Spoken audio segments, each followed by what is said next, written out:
KPK tengah menyelidiki dugaan kasus dalam proyek kereta cepat Jakarta-Bandung atau WOS.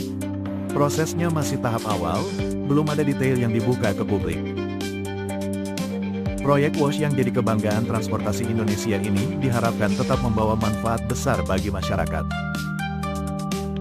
Pelajaran untuk kita, kemajuan tak hanya soal kecepatan, tapi juga kejujuran dan transparansi. Mahfud MD mengungkap dugaan penggelembungan biaya proyek kereta cepat WOS. Menurutnya, biaya per kilometer di Indonesia mencapai 52 juta dolar Amerika Serikat, padahal di China hanya sekitar 18 juta dolar Amerika Serikat. KPK menegaskan sudah menelusuri dugaan ini sejak awal tahun dan meminta Mahfud menyerahkan data resmi agar penyelidikan bisa dipercepat. Kasus ini jadi pengingat penting, proyek besar harus dijalankan transparan dan akuntabel. Mari bersama mengawal agar uang rakyat digunakan sejujurnya, demi pembangunan yang benar-benar bermanfaat untuk semua. Perdana Menteri Israel, Benjamin Netanyahu, menegaskan bahwa negaranya bebas menyerang siapapun tanpa perlu izin dari pihak manapun. Pernyataan itu disampaikan di tengah tekanan internasional untuk gencatan senjata di Gaza dan Lebanon. Netanyahu menegaskan, Israel akan menentukan sendiri langkah keamanannya tanpa campur tangan negara lain. Sikap ini kembali memicu perhatian dunia tentang bagaimana kekuasaan dan tanggung jawab seharusnya berjalan seimbang demi perdamaian. Mari kita terus berharap, dunia tak kehilangan suara nurani di tengah konflik yang tiada henti. KPK menegaskan penyelidikan dugaan korupsi proyek kereta cepat WOS sudah berjalan sejak awal tahun. Lembaga anti rasuah itu mengajak masyarakat ikut membantu dengan melapor jika memiliki data atau bukti penyimpangan. Partisipasi publik dianggap penting agar pembangunan berjalan jujur dan transparan. Mari bersama dukung proyek bangsa yang bersih dan bermanfaat bagi semua. Hari ini kita melihat kisah luar biasa dari seorang anak berusia 7 tahun yang sudah mengikuti kuliah kimia di kampus ternama. Meski masih duduk di bangku kelas 1 SD, ia bersama semangat dan rasa ingin tahunya, mengejar ilmu seperti anak muda biasa, bahkan berhasil meraih nilai A. Kisah ini mengingatkan kita bahwa usia bukanlah penghalang untuk belajar, dan bahwa potensi setiap anak bisa terbuka bila didukung dengan giat dan kepercayaan.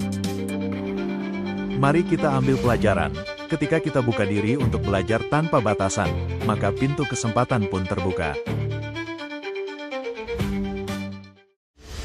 KPK menetapkan mantan Sekretaris Jenderal di Kementerian Ketenagakerjaan, Heri Sudarmanto, sebagai tersangka dalam kasus pemerasan pengurusan rencana penggunaan tenaga kerja asing, RPTKA.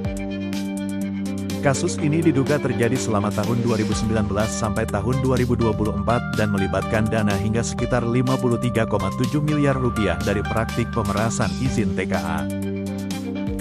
Penetapan ini menjadi momentum penting bagi penegakan hukum dan tata kelola birokrasi yang lebih bersih. Mari kita bersama sambut dengan harapan bahwa pemerintahan makin terbuka dan akuntabel. Karena negara yang bersih adalah tanggung jawab kita bersama. Di wilayah Bojonegoro dan Tuban, warga melaporkan motor-motor yang berebet atau mogok setelah mengisi jenis BBM subsidi Pertalite. Menanggapi hal ini, pihak PT Pertamina Patra Niaga dan Kementerian Energi dan Sumber Daya Mineral menegaskan bahwa seluruh proses distribusi dan mutu telah sesuai prosedur dan akan dilakukan pemeriksaan laboratorium.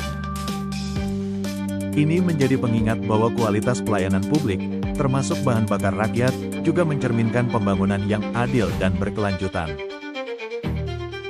Mari kita selalu jeli dan aktif mengawasi, demi layanan yang lebih baik untuk kita semua. Karena hak rakyat bukanlah sekadar janji. Hari ini, program Makan Bergizi Gratis, MBG, yang digagas oleh Badan Gizi Nasional telah berhasil menjangkau lebih dari 38,5 juta penerima manfaat di seluruh Indonesia, melalui lebih dari 13.500 dapur layanan gizi.